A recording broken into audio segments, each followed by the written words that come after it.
நீ அடிப்படை உறுப்பினர் உங்களை எடுக்கணும் மூணு பேரும் மிரட்டுறாரு. எனக்கு போன் பண்ணி மிரட்டுறாரு. மாவட்டத்தில்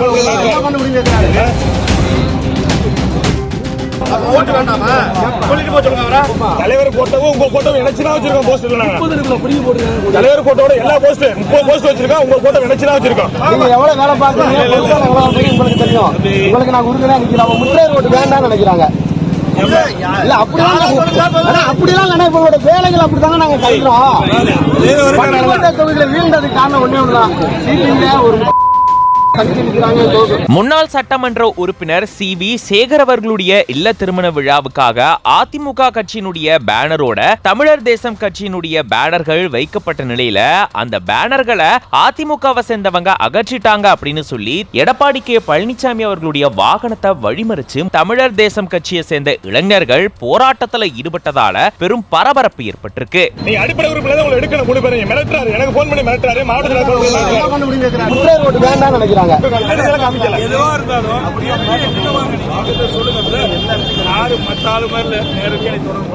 தஞ்சாவூர் தெற்கு மாவட்ட செயலாளரும் முன்னாள் சட்டமன்ற உறுப்பினருமான சி.வி. சேகர் அவர்களுடைய இல்ல திருமண விழா பட்டுக்கோட்டையில ஏற்பாடு செய்யப்பட்டிருந்திருக்கு. இந்த விழால முன்னாள் முதலமைச்சரும் தற்போதைய எதிர்க்கட்சி தலைவருமான எடப்பாடி பழனிசாமி அவர்கள் கலந்துக்க இருந்திருக்கு.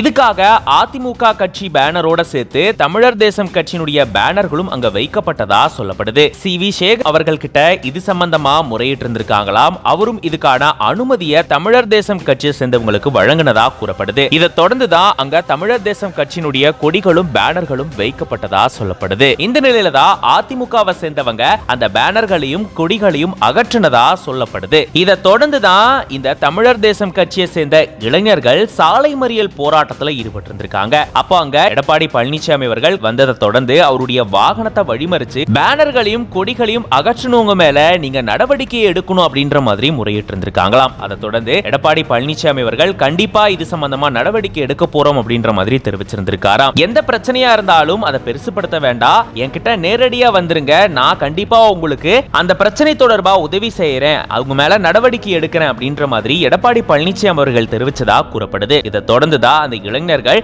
எடப்பாடி பழனிசாமி அவர்களுக்கு சால்வை போட்டிருந்திருக்காங்க. இதனால அங்க கொஞ்ச நேரத்துக்கு பரபரப்பு சூழல் ஏற்பட்டிருந்திருக்கு. இது பத்தின உங்களோட கருத்துக்களை கமெண்ட்ஸ்ல சொல்லுங்க.